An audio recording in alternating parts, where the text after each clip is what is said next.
नमस्कार विद्यार्थी मित्रांनो, स्वागत आहे आपलं यूट्यूब चॅनल ज्याचं नाव आहे मोहित मोटिवेटेड एक्झाम चॅनल। आज आपण बघणार आहोत महा-TET म्हणजे महाराष्ट्र राज्य शिष्य पात्रता परीक्षा 2025 रोजी होणाऱ्या पेपर 1 आणि पेपर 2साठी अत्यंत आवश्यक असणारा विभाग म्हणजे बालमानसशास्त्र आणि अध्यापनशास्त्र या विषयातील आपल्याला बघणार आहोत ज्ञानात्मक उपपत्ती। मागील भागात आपण साहचर्यवादी उपपत्ती बघितली होती। आज आपण त्यापुढील उपपत्ती म्हणजे ज्ञानात्मक उपपत्ती बघणार आहोत। तर पहिलं आहे शास्त्रज्ञांची नाव आहे कोलर आणि कोप्का। उपपत्ती आहे मर्मदृष्टी उपपत्ती। प्रयोगाचे साधन किंवा प्राणी आहे चिंपॅन्झी सुलतान नावाचा। मानसशास्त्रीय कार्य आहे समस्या ह्या स्वतः विद्यार्थ्याने मर्मदृष्टीने सोडवण्यात याची मदत होते। विद्यार्थ्यांच्या सभोवतालच्या वातावरणाचा अध्ययनात वापर करणे म्हणजे मर्मदृष्टी होय। शैक्षणिक महत्त्व काय मर्मदृष्टीचं, तर मुळाक्षर शिकविताना सुटे न शिकविता एकत्रित शिकवावे। एखादा घटक वेगवेगळा न शिकविता एकत्रित शिकवावा। 2 परस्पर घटकांचा संबंध विद्यार्थ्यांच्या लक्षात आणून द्यावा।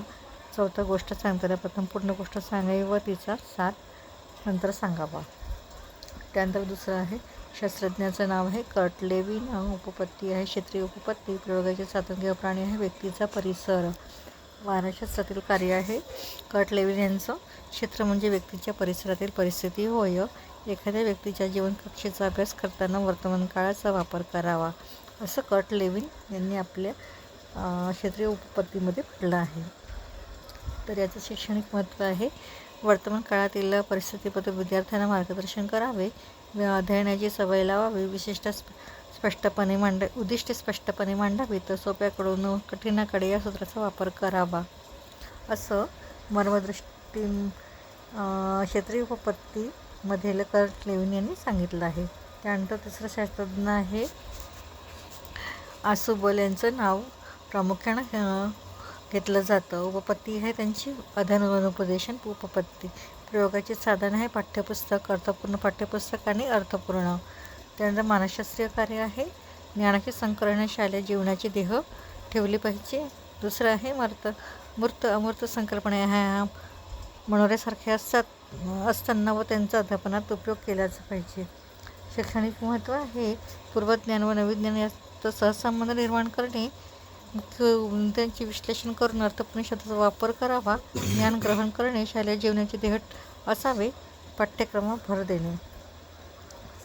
त्यानंतर या कडीतील 4थं शास्त्रज्ञ आहे जे नाव आहे डॉक्टर ब्रुनर। यांची उपपत्ती आहे अध्ययनविषयक उत्पादन ज्ञानात्मक उपपत्ती। प्रयोगाचे साधन प्राणी आहे ज्ञान रूपांतराचे सूत्र। मानसशास्त्रातील कार्य आहे जुनी अनावश्यक माहिती भाग वगळून नवीन माहिती समाविष्ट करावी। शैक्षणिक महत्त्व आहे अध्ययनविषयक ज्ञानात्मक उपपत्तीचं जुन्या ज्ञानात सुधारणा होते, माहिती असलेले अनावश्यक भाग वगळता येतो, जुनी माहिती व नवीन माहितीचा फरक सांगता येतो, आवश्यक माहिती ग्रहण करणे। तर ही झाली ज्ञानात्मक उपपत्ती आणि त्यांच्या लेखकांचं नाव आणि त्यांचे कार्य आणि शैक्षणिक महत्त्व। पुढील भागात आपण बघणार आहोत आधुनिक उपपत्ती। व्हिडिओ आवडल्यास व्हिडिओला लाईक करा, कॉमेंट्स करा, जास्तीत जास्त व्हिडिओ शेअर करा जेणेकरून इतर विद्यार्थ्यांना देखील या व्हिडिओचा फायदा होईल आणि चॅनलला सबस्क्राईब करायला विसरू नका।